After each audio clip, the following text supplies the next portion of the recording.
Pai, e do Filho, e do Espírito Santo. Amém. E vamos ouvir do Evangelho de São Lucas, o cântico de Simeão. Deixai agora vosso servo ir em paz, conforme prometestes, ó Senhor. Pois meus olhos viram vossa salvação, que preparastes ante a face das nações. Uma luz que brilhará para os gentios e para a glória de Israel, vosso povo.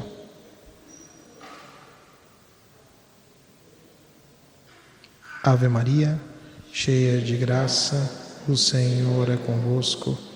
Bendita sois vós entre as mulheres, e bendito é o fruto do vosso ventre, Jesus. Santa Maria, Mãe de Deus, rogai por nós, pecadores, agora e na hora de nossa morte. Amém. Maria, Mãe da Igreja. Muito bem, então hoje nós vamos para a nossa segunda meditação. Semana passada fizemos uma coisa um pouco mais de história, um pouco mais para entender como se constituiu o presépio. E nós chegamos à conclusão que o presépio, como entendia São Francisco, ele nos reendereça em direção à Eucaristia. A Eucaristia que é o ápice da nossa vida espiritual hoje, né? É a fonte e o cume de toda a vida cristã. Portanto, quando apresentamos o presépio, nós somos chamados a demonstrar também esta presença do Cristo que está na Eucaristia. E aí nós falamos sobre a questão da data do nascimento, enfim, uma parte bastante cultural, e procuramos perceber como o presépio foi se desenvolvendo ao longo da história. Hoje nós vamos para uma segunda parte em que nós iniciamos a meditação sobre os personagens do presépio. São muitos os personagens. Nós, como nós já falamos, vamos nos concentrar nesse presépio aqui, que é o basicão. Porque se nós formos falar de todos os personagens, nós não vamos sair daqui nunca. Porque é tipo assim, tá vendo? Isso aqui é o presépio do Museu de Arte Sacra de São Paulo. Então quem tiver a oportunidade, que não foi ver lá ainda, tem um presépio napolitano lá. Mas tem muito personagem. Tem a lavadeira, tem o padeiro, e todos têm um significado, porque em Nápoles se desenvolveu muito esta concepção do presépio. O presépio napolitano ele é muito admirado como obra artística. E nós temos na nossa cidade, então, a possibilidade de contemplar um presépio napolitano mesmo, muito bem feito.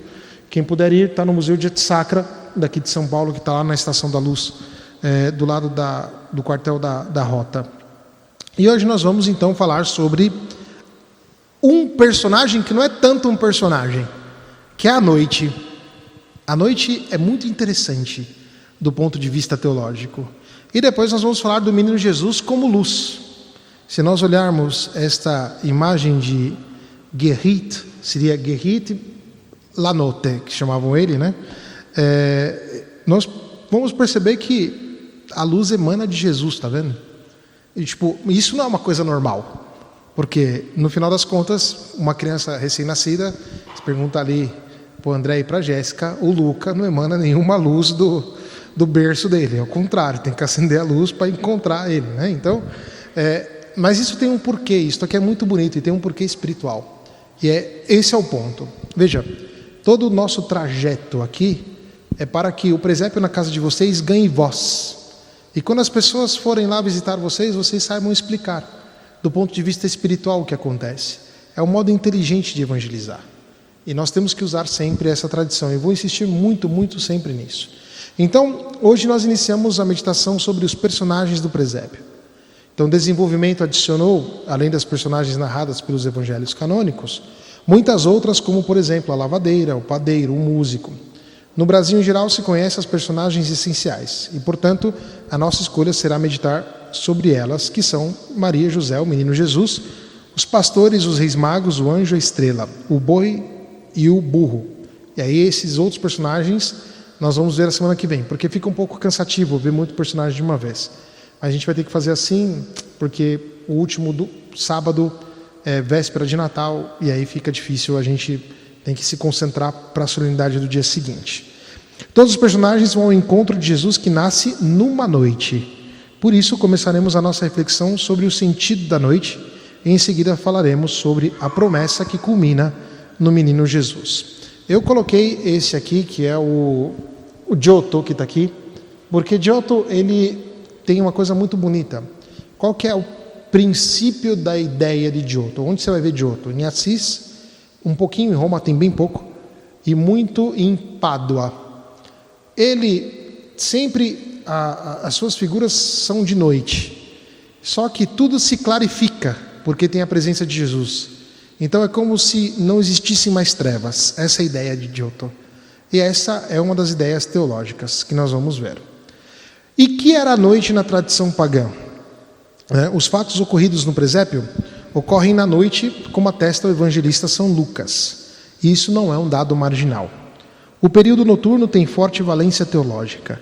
Está presente em grande parte dos acontecimentos principais da história da salvação, como, por exemplo, na criação, na manifestação de Deus a Abraão, na travessia do Mar Vermelho, na ressurreição. Desde o início da sua vida terrena até o fim, a noite está presente na vida de Cristo. Sua chegada aconteceu numa noite. Os pastores recebem o anúncio feliz da chegada do menino em uma noite. Os magos que vêm de longe caminham de noite seguindo a estrela e o contemplam esplendente. Daquele menino de Simão será uma luz para os gentios. Nos primórdios da história de Jesus, José, que será o pai adotivo, é chamado em uma noite, enquanto dormia, para assumir Maria, o menino. Temos, portanto, que a noite não é apenas um acidente temporal do nascimento de Jesus.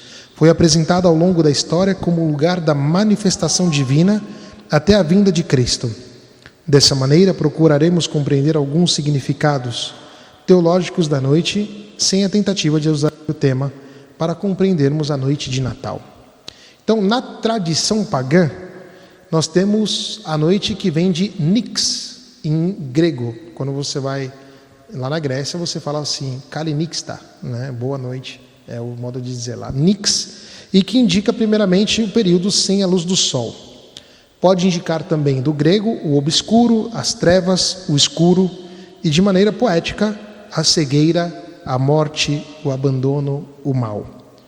A noite possui um significado ambivalente, que mesmo sendo representada com contornos escuros de terror e insegurança, ela é ao mesmo tempo o tempo do repouso, onde a realidade descansa e se recria. Portanto, a noite é ambivalente. É o tempo do terror, da escuridão, mas é o tempo do descanso e da recriação.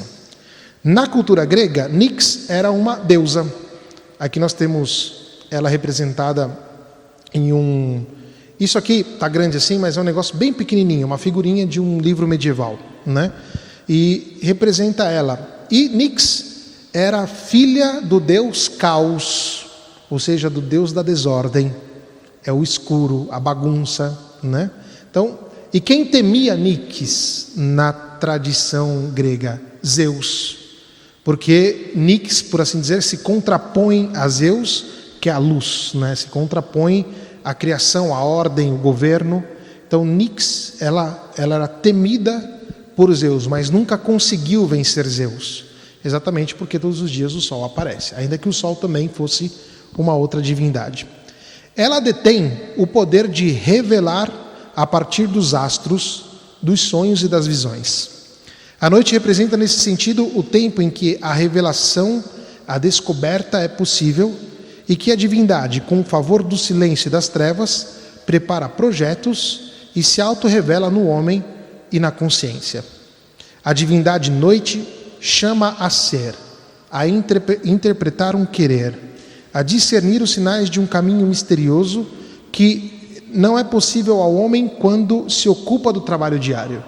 Então, a noite revela os mistérios, a noite revela os projetos. A noite apresenta sinais que requerem uma interpretação para a vida e impõem decodificação de um simbolismo concreto aberto para uma relação vital com a divindade.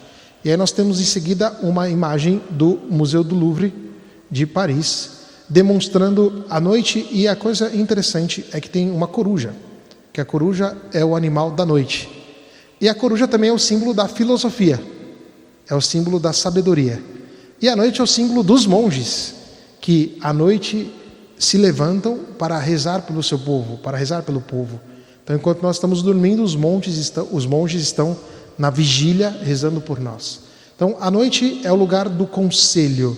A noite, ela é misteriosa, ela é coberta, mas ela sabe que ela em algum momento desaparecerá.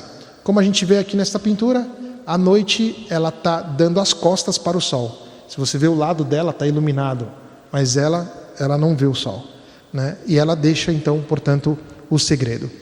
Em síntese, a noite representa um espaço de liberdade, o dissolver dos sentidos e da consciência, na qual é possível o bem e o mal, o nascimento e a morte. A misteriosa e inimaginável dimensão do inconsciente, a criação e a destruição, a cura e a doença, a alegria e a dor, o presente, o passado e o futuro. Essa é a experiência comum de cada homem. A noite é o lugar do descanso, do pensamento, do medo, do olhar para o alto e ver o infinito. É também por isso o lugar da abertura. Porque à noite, quando a gente olha o céu, São Paulo não dá muito mais, né? Mas quando a gente vai nos interior e olha o céu, a noite ela revela um profundo, um infinito. E de fato a palavra desiderium significa desejo, ela vem de siderium, ou seja, do infinito. Quando a gente olha o espaço sideral, desiderium, siderium, espaço sideral, em que a gente olha a vastidão do universo, e aquilo de alguma forma nos deixa estupefatos, nos deixa surpresos, exatamente porque revela aquilo que é próprio do homem, um desejo de infinito. E aí nós vamos passar a noite na tradição bíblica. E aqui nós vamos utilizar 3 pontos, poderíamos usar mais, né? O diálogo, enfim, mas fica muito longo. Então, a noite na tradição bíblica tem como lugar a criação, o lugar da passagem e o lugar da oração. Enquanto lugar da criação, e aqui é na Catedral de Montreal, aqui mostra o dia em que Deus cria a noite e o dia, e separa. Então, nas primeiras páginas da Sagrada Escritura, nos é relatada que as trevas cobriam os abismos. O autor quer nos dizer que não existia nada e que a noite e trevas era como se fosse uma entidade soberana, símbolo da ausência e do vazio. Antes que Deus criasse tudo, a noite não existia. O que quer dizer o escritor bíblico é que a manifestação divina destrói as trevas, o nada, a escuridão. Isso é possível, pois o poder de Deus é onipotente, como reza o Salmo. E Deus é o Senhor do dia e o Senhor da noite. Para o israelita, nesse sentido, a noite se torna o lugar da recordação de Deus que cria e que age na noite sem abandonar seus filhos. Portanto, a noite é o lugar em que a criação acontece e por isso uma memória do Deus que cria. É positivo. O escritor bíblico ele não concebe tanto a noite como o lugar da maldade. Isso acontecerá mais para frente. Ao mesmo tempo, portanto, a Sagrada Escritura nos revela que a noite é o lugar do descanso, onde a criação se assenta e aguarda a novidade do dia seguinte. A leitura podemos entrever quando no livro das Gênesis nos é relatado: houve uma tarde e uma manhã, um novo dia. Então, entre a tarde e uma manhã existe o período da noite, o período do mistério. A noite recorda, portanto, a obra da criação. Quando o pecado entra no mundo, e aqui está o problema, o significado da noite como lugar do descanso é pervertido e utilizado contra a criação. A noite se torna o lugar dos adúlteros, dos furtos, dos assassinos, mas a noite convida o homem sempre a olhar para o céu, a olhar para o infinito, que apresenta-se para ele como uma saudade, por assim dizer. E é muito interessante que hoje em dia, na nossa cultura atual, a noite é como se ela não existisse mais. É como se nós tivéssemos tido poder sobre a noite. E as pessoas vão aí para as baladas, para as coisas, não sei o que e tal, trocando o dia pela noite, procurando a identidade, procurando a criação, procurando fugir das coisas. E nesse sentido é muito interessante demonstrar, quando falamos do presépio, a noite nesses termos, ou seja, como o lugar que dá medo, mas ao mesmo tempo o lugar da criação, o lugar onde nós podemos ser novos. E aí nós temos um outro passo, que é a noite como o lugar da passagem, da Páscoa. Isso aqui está lá na catedral, ou melhor, na Basílica de Santa Maria Maggiore de Bérgamo, no norte da Itália. E é muito interessante que o povo e o Egito está sempre no escuro, o mal está no escuro. E aqui, onde está a luz, estão sempre os filhos de Deus e o próprio Deus. É muito interessante observar também que aquela imagem lá de Deus, ela representa também o dia da criação na Capela Sistina. A diferença é que ali Deus está usando muita roupa, na Capela Sistina está usando pouca roupa, mas a posição é mais ou menos aquela ali. A noite também é o lugar da manifestação de Deus para o seu povo, o povo de Israel. Foi na noite que o povo saiu do Egito, atravessou o Mar Vermelho, que viveu a sua Páscoa. Foi a noite que a coluna luminosa guiava o povo de Israel, o que demonstra que Deus não abandona seu povo na escuridão. Deus é quem fala para Abraão contar as estrelas do céu durante a noite, para que possa ver a promessa e a descendência. Portanto, a noite como lugar da promessa. Essa experiência da passagem noturna, da fuga do Egito, está na memória do povo de Israel. É a noite da manifestação de Deus, que se revela libertador e chefe do seu povo. Uma experiência próxima nós teremos também na Páscoa. Ó noite, só tu soubeste a hora em que o Cristo da morte ressurgia. Portanto, a noite conhece o momento da vida. Isso é muito interessante. E quando nós vamos celebrar uma Páscoa com os nossos irmãos hebreus, eles narram tudo na noite. Qual é o significado desta noite? É tudo na noite. Então esta é a noite em que o povo, pela mão forte de Deus, saiu da escravidão do Egito, e aí conta toda a história deles, que se passa dentro de uma noite. O contrário é que quando se abraça o mal e se quer viver o mal, a noite do homem se torna mais escura, porque o mal é a plena escuridão, é a plena noite. A tal propósito, podemos pensar no diálogo entre o faraó e Moisés. Temos ali o confronto de duas autoridades, o faraó e Deus. O coração do faraó se endurece, se torna lugar do campo de batalha. Faraó não amolece o coração. Por isso, na noite, os primogênitos do Egito são mortos, as pragas invadem o Egito. E Deus, naquela noite em que o povo de Israel, o povo do Egito, o coração do faraó não se amolece, diz: esta noite guardará o Senhor, se guardará o Senhor, porque nela os tirou da terra do Egito. Esta é a noite do Senhor, que devem guardar todos os filhos de Israel nas suas gerações. A noite se torna também sinal da escravidão, se torna, graça à manifestação de Deus, a noite da libertação, da alegria, a noite da revelação, da potência e da iluminação dada por Deus ao seu povo. Portanto, a noite, sempre com esse sentido ambivalente, é o lugar em que Deus se manifesta, em que Deus quer falar com o seu povo, em que Deus se faz ver de maneira muito mais eloquente. E é por isso que hoje, no mundo em que nós estamos, a evangelização é muito mais teoricamente fácil. Por quê? Porque as pessoas vivem uma grande escuridão. Poderíamos usar a noite como depressão, por exemplo. E se as pessoas vivem na depressão, é Jesus Cristo, aquele que pode nos liberar de uma situação como essa. Tem causas médicas, enfim, não vou entrar nisso, mas a falta de esperança, o mundo que vive no escuro, espera a manifestação, e aí nós vamos pegar São Paulo, dos filhos de Deus. E esta manifestação acontece por cada um de nós, que portamos uma luz, como nós vamos ver mais adiante. Ao mesmo tempo, no Antigo Testamento, a noite é o lugar da oração. Esse quadro de Manhasco não é dos hebreus.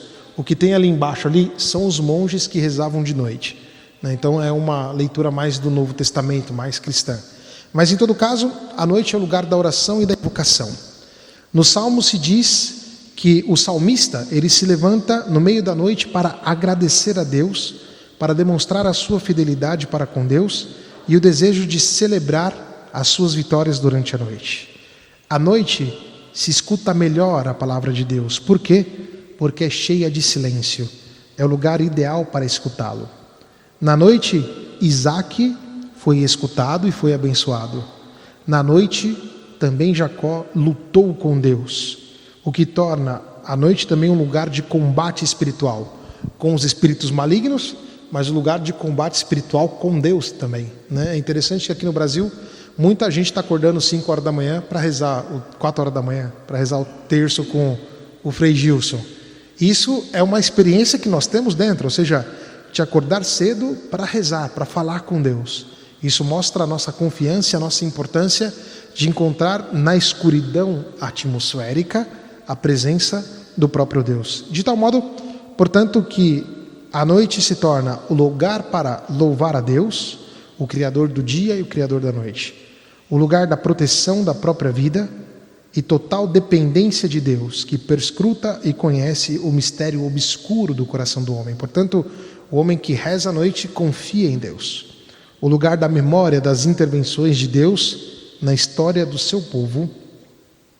O lugar da invocação no momento da prova. Quando nós estamos angustiados, a gente passa a noite rezando. A gente não consegue nem dormir, né? Como se na noite da nossa vida tivéssemos a necessidade desta presença de Deus. Também a noite é o lugar do deserto, da tentação, da presença demoníaca, o lugar do choro, o lugar da súplica, o lugar da esperança, o lugar que espera o dia do Senhor. Tudo isso nos leva a observar que a literatura do Antigo Testamento apresenta a realidade humana na noite como preparação para a novidade do que está por vir. Essa é aberta para a luz que surgirá consciente que Deus é luz, que vence toda a noite. As trevas não são trevas diante de ti, e a noite, diante de Deus, é como o meio-dia. Portanto, esse percurso que nós fizemos da noite no Antigo Testamento, percurso muito rápido, demonstra o quanto o povo de Israel não sabe que a noite ela pode ter medo, mas na noite Deus se revela. E a noite é sempre esta grande memória da criação. É sempre a memória de um dia novo. É sempre a memória dessa manifestação de Deus. E quem vive na noite tem que ter, ou é chamado a ter a esperança que a noite ela passará. A noite ela não é mais forte do que a vida ou do que o próprio Deus. E aí nós vamos compreender o menino Jesus, que vem como a luz. E isto aqui é uma coisa que está na nossa cabeça. Se nós observarmos a festa de Natal, ela é caracterizada pelo quê na nossa ornamentação? Por luzes. Pode observar que toda a sociedade agora cheia de luz para lá, luz para cá, pisca-pisca e não sei o que e tal. Nós temos uma vantagem em relação à Europa. Lá na Europa agora é o tempo muito escuro. Então eles se iluminam. Tem um lugar, Tromsø, no norte da Noruega, que eles só vão ver luz agora no dia 8 de janeiro. Eles vão ficar na escuridão até o dia 8 de janeiro, sem a luz do sol. Imagina, nós estamos o contrário, na plena luz. De alguma forma, parece até interessante celebrar o Natal assim, né? Enquanto as pessoas celebram lá no hemisfério norte o Natal com pouca luz, nós celebramos o Natal com muita luz. Então, é uma graça poder ver assim, utilizar a natureza para demonstrar o quanto Cristo é a luz do mundo, né? Então, todo o tempo litúrgico, nós vamos ouvir nas orações do Advento, especialmente no tempo do Natal, se coloca Cristo como luz. E aqui nós temos que compreender bem isto aqui. É por isso importante, depois de termos visto a questão da noite, nos perguntarmos com seriedade sobre a temática naquilo que se refere à encarnação. Por quê? Para nós a luz hoje é uma coisa muito fácil. A gente tem luz no nosso bolso. Isso não existia tempos atrás. E não muito tempo atrás. A luz era uma coisa muito difícil de ter. E aí nós pensarmos em Jesus Cristo como luz, qual que é o sentido disso? Qual que é o sentido? A gente utiliza a palavra luz para falar também da revelação. Então, por exemplo, a Jéssica há pouco tempo deu a luz, né? Veio o Luca. Né? Muitas das senhoras que estão aqui deram a luz um dia, ou seja, revelou alguém que apareceu, né? Ou seja, a luz enquanto revelação. Mas será que Jesus Cristo é só isso que está nos dizendo? Ou temos algo a mais?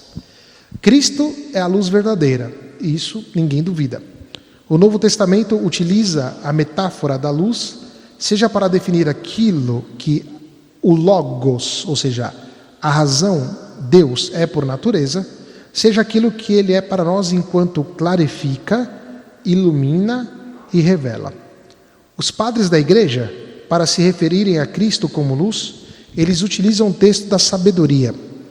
Ela é uma efusão da luz eterna, ou seja, Jesus Cristo é uma efusão da luz eterna, um espelho sem mancha da atividade de Deus, uma imagem de sua bondade. Embora única, tudo pode, imutável em si mesma, renova todas as coisas.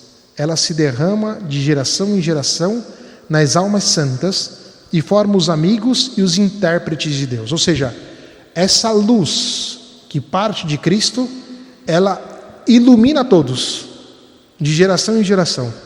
Agora nós podemos pensar também em relação a nós. Nós somos iluminados. Será que nós temos consciência disso? Que nós recebemos esta luz do Senhor e que essa luz é presente na nossa vida? É interessante ter a clareza disto. E aí vai nos dizer Santo Inácio de Antioquia: ao príncipe deste mundo ficou escondida a virgindade de Maria. Seu parto é igualmente a morte do Senhor. 3 mistérios retumbantes que foram realizados no silêncio de Deus. Como então foram manifestados ao mundo? Um astro brilhou no céu, mais que todos os astros. Sua luz era indizível, sua novidade causou admiração. Todos os astros, juntamente com o sol e a lua, formaram coro em torno do astro, e ele projetou a sua luz mais do que todos. Houve admiração. De onde vinha a novidade tão estranha a eles? Então toda a magia foi destruída e todo o reino foi arruinado. Quando Deus apareceu em forma de homem para uma novidade divina eterna, aquilo que havia sido decidido por Deus começava a se realizar. Tudo ficou perturbado no momento em que se preparava a destruição da morte. Não temos a imagem porque eu não consegui achar, mas tem uma imagem muito bonita dos reis magos que olham a estrela, mas a estrela é o rosto de Jesus. É uma imagem medieval, eu procurei no livro, mas eu não consegui encontrar. Mas em todo caso, a ideia é demonstrar exatamente essa: porque Jesus Cristo é luz. É luz porque revela a criação, revela o sentido de tudo aquilo que está ao nosso redor. O astro que ilumina o mundo é Cristo, e a igreja, no concílio de Nicéia, professa esta fé: Jesus é Deus, de Deus e luz da luz. Deste modo, somente Cristo, porque é Deus, pode dar a luz ao seu significado. Ou seja, isso aqui é muito interessante. A luz, como nós vemos, ela só tem um significado em Cristo. Ou seja, que Ele é a luz da luz. Está claro isso? Às vezes parece um pouco estranho isso, né? Ou seja, é Ele que dá o significado a tudo. Nós temos mania às vezes de pensar, nós hoje não tanto, né? Antigamente as pessoas tinham mania de pensar, né? Que a luz fosse uma divindade, né? Que a noite, como nós vimos, fosse uma divindade. Mas quem dá o sentido a toda a criação é o próprio Cristo. E é nesse sentido que o menino Jesus no presépio é representado como luz. Então, qual que é a beleza disso? Que ele representa como aquele que clarifica todo o criado, toda a existência. Ainda hoje, como no tempo de Cristo, temos a consciência que a luz veio no mundo, mas os homens não a acolheram, como está no Evangelho de João. Preferiram as trevas à luz, e não está distante da nossa realidade. Quantas pessoas nós conhecemos que preferem as trevas à luz? Quantas vezes nós preferimos as trevas à luz? Contudo, a mesma luz, ainda que o homem não tenha aceitado, brilha sobre aqueles que estão nas trevas e na sombra da morte. Ele nos chama das trevas para a sua luz maravilhosa. Este é o sentido do presépio. O presépio é um convite de luz, em que chama as pessoas a encontrar o Cristo, viver na luz de Deus. Como tínhamos visto, na festa do Natal se substitui a festa do Sol Invictus, nós vimos na semana passada. A resposta cristã consistiu em afirmar que o Sol não é uma divindade e que a sua luz não é divina, mas que é sim uma criatura de Deus, que é luz, e que somente a luz que emana de Deus tem uma eficácia salvífica. Foi no nome de tal convicção que os cristãos procuravam cristianizar as crenças e as concepções pagãs. Nesse sentido, era claro para os cristãos que viver nas trevas significa, em sentido metafórico, viver na ignorância de quem é Deus, na ignorância daquilo que o homem é diante de Deus, do projeto inicial de Deus sobre o homem. Isso é viver nas trevas, é viver longe de Deus. Dada a nossa condição, a necessidade de conhecimento é vital, mas a possibilidade de conhecer, elas são limitadas. Ou seja, é vital que nós conheçamos as coisas, e tem coisas que nós necessitamos realmente conhecer, mas nós temos um limite para este conhecimento. Aqui vão ser os padres capadócios, sobretudo os padres gregos, em que eles falavam: o mistério ele precisa se revelar, porque a nossa mente é muito limitada. Nós intuímos que existe algo que vai além desta realidade. É aquilo que dá o nome de metafísica, que o mundo moderno tirou. As pessoas não acreditam mais na transcendência, tudo é técnica, tudo é o conhecimento do que é concreto, do que é técnico. Aquilo que é transcendente, o mundo moderno deixa de lado. Cristo nos dá a conhecer quais são os mistérios de Deus. Portanto, o nosso esforço para conhecer aquilo que intuímos de grande não basta. Temos a necessidade de uma revelação que vem de Deus mesmo, que pode iluminar as nossas inteligências para fazer-nos descobrir a verdade. Nesse sentido, o Deus homem, Jesus, se revela, como diz o Salmo: na tua luz nós vemos a luz. Não a luz como entendemos simplesmente, é a luz de Deus, do Logos, da razão, da lógica perfeita, que nos permite ver toda a realidade. E aqui é que o encontro com o menino na manjedoura é entendido como um encontro de luz. Ele, por meio do qual tudo foi feito, ilumina a vida de todo o homem. E às vezes nós não acreditamos nisso, porque nós pensamos assim: tal pessoa não tem salvação, tal pessoa tem, todo mundo tem salvação, enquanto está vivo. Então, cada um de nós aqui somos chamados a levar às pessoas esse convite de viver na luz. Isso faz com que o homem deixe de lado as superstições e falsas crenças, como nos ensina Inácio de Antioquia. Um astro brilhou no céu sobre todos os astros, e a sua luz era indizível. Apareceu Deus em forma humana. Uma novidade de vida eterna por uma novidade de vida eterna se dissolveu toda a magia. Se rompeu cada ligação de malvadez. Desapareceu a ignorância. O antigo império do mal caiu. Teve início aquilo que estava decidido por Deus. Portanto, a última noite de um homem é aquela que liberta ele do pecado. É aquela que liberta ele da corrupção, daqueles que creem no Cristo, que restitui a graça e reúne na comunhão dos santos. Por isso, quando conhecemos Cristo, nós não conhecemos mais a noite, passamos a conhecer somente o dia. Somos nós que muitas vezes queremos e insistimos em ficar na noite do Senhor. E agora nós vamos ver um pouquinho como a história da arte tentou demonstrar Jesus Cristo como luz. E isso aqui é muito interessante, porque parece que, se você olhar o jogo de luz, a luz sai de Jesus. É Ele quem traz essa luz nova, essa luz para a nossa vida. Então essa aqui é de Correggio, de 1500, né? Então está lá em Dresda, é muito bonita. Ela aqui é meio estranha, mas ela ao vivo é uma coisa, parece que tem uma luz mesmo assim na pintura.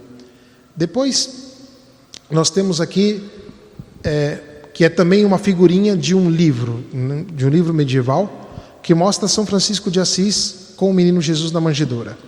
O artista foi muito inteligente, porque ele colocou o menino Jesus que parece estar iluminado, mas ao mesmo tempo parece a palha da manjedoura, né? Então você tem um duplo significado ali, ou seja, a realidade da manjedoura parece que também são os raios de luz que saem do menino Jesus. Eu nem sei porque eu coloquei aqui, mas é Giotto, né? Giotto, o fundo dele é sempre azul, né? Sempre representa a noite, mas tudo é iluminado porque tem a presença de Cristo. Esse aqui está lá na Capela degli Scroveni, em Pádua. Quem tiver a oportunidade de visitar, visite. Essa capela é a predecessora da Capela Sistina. Eu, particularmente, acho ela muito mais bonita do que a Capela Sistina. E pouca gente conhece essa capela. Tem tempo para visitar ela lá também, mas Giotto, ele procura trabalhar sempre demonstrando que Cristo é que ilumina toda a realidade. Então, todos os quadros os afrescos que você vai ver de Giotto, deixa muito claro esta presença do Cristo que ilumina. Aqui nós temos Gentile di Fabriano, mais uma vez nós vemos aqui à noite, mas a luz é sempre de Cristo para as outras coisas. É sempre o Cristo que ilumina. Inclusive José aqui é interessante que ele está dormindo, né? Nós vamos ver na semana que vem a iconografia de José. José, ele acorda no presépio depois de muitos anos, né? Ele dorme em muito presépio, né? E aqui representado dormindo. E lá no fundo, os pastores, está vendo? Que recebem um anjo para dizer que tem uma nova luz, né? Então, a beleza disto aqui é a luz que sai de Jesus Cristo. Esse aqui é Fra Diamante, está lá no Louvre. Esse é muito bacaninha, porque é muito mais humano. Jesus nasceu na noite. Mas se você for observar o quadro todo, ele não está na noite, ele está no dia. Ou seja, e aí representa o Cristo como a luz da luz, o dia, o novo dia. Este aqui também é muito bonito porque mostra Cristo, né, tocando o manto de Nossa Senhora na terra. Ele está lá em Washington e mostra também a parte iluminada é onde está Cristo, mas tem a luz do dia. E aqui, como nós falamos na outra vez, não está numa manjedoura. Jesus aqui está numa gruta, que é o Evangelho Apócrifo, né? Então, nós vamos ver muito isso. Lugares em que faz com que Jesus nasce numa gruta, outros lugares que faz com que ele nasça em uma manjedoura. Este aqui está em Lescas e é pequenininho, parece assim grande, mas ele não é grande não. É um pouquinho estranho por ser dos anos 600, assim. Mas mostra exatamente, mais uma vez, esta luz que irradia de Cristo, né? É isso aqui que hoje a gente quer demonstrar, né? Ou seja, Jesus Cristo é a luz que ilumina tudo, toda a nossa realidade, toda a nossa vida. Esse é muito bonito, é um dos que eu mais gosto, porque mostra o rosto de Maria muito, muito sereno. Aqui não tem São José, e mais uma vez, né, a luz que ilumina, né? Ou seja, Jesus Cristo que ilumina Maria, que ilumina os anjos que estão ali do lado dele. Este é Bartolomé Esteban, ele está em Houston. Quem já esteve lá em Houston deve ter visto esse quadro, é muito bonito também, mostrando mais uma vez Jesus Cristo que é a luz, que ilumina. O legal aqui é que José é a figura que está um pouquinho mais escura, né? A divindade ali, as coisas divinas estão mais bem representadas. José sempre é aquele que é humilde, né? Mas não deixa de ser iluminado também por Cristo. Este aqui é Paulo de Mateis. Eu nem sei onde ele está esse aqui, esqueci de pouco. Bom, na verdade eu não sei. Mas mais uma vez mostra então Jesus Cristo como o centro e que ilumina a mensagem. Bom, é isso. Deu direitinho, ó, 45 minutos. Muito bem. Então hoje a ideia é um pouco essa, que nós quando virmos o presépio, né, sempre repensar e pensar na nossa vida o fato que Jesus Cristo é a luz. É Ele quem representa aquilo que nós entendemos como claridade. E se a nossa vida está no escuro, se a vida dos nossos irmãos está no escuro, existe só um caminho. O caminho é Jesus. Jesus Cristo que vem como menino, que vem como na carne, que nasce segundo a carne, que nasce e que nos fala como amigos. Nós não estamos falando de uma iluminação, que veio assim e tal. Não, estamos falando de um menino. É verdade que talvez não tenha sido assim, desse jeito, né? Jesus Cristo nasceu numa manjedoura, com certeza devia estar bem escuro, e ali, pronto, nasceu um menino. É isso. Isso é importante para nós. Um menino que dá sentido e que ilumina toda a nossa vida. Na semana que vem, então nós vamos ver rapidamente Maria e José, depois veremos os Reis Magos, veremos o boi e a vaca, o boi e o burro e o significado deles. E vai ser um pouquinho mais chato porque vamos falar de todos os personagens, dado que a gente não vai ter a possibilidade de falar no último, mas nós vamos nos preparar, tá bem legal. E aí terminamos isso. Então, que a meditação de hoje também possa nos ajudar nessa preparação do Natal e reconhecer que Jesus Cristo é a luz da luz, é o Deus de Deus. Em nome do Pai, do Filho e do Espírito Santo, o Senhor esteja convosco. Abençoe-vos o Deus Todo-Poderoso, o Pai e o Filho e o Espírito Santo. Levai a todos a alegria de Jesus Cristo, que é a luz do mundo, e de em paz o Senhor vos acompanhe.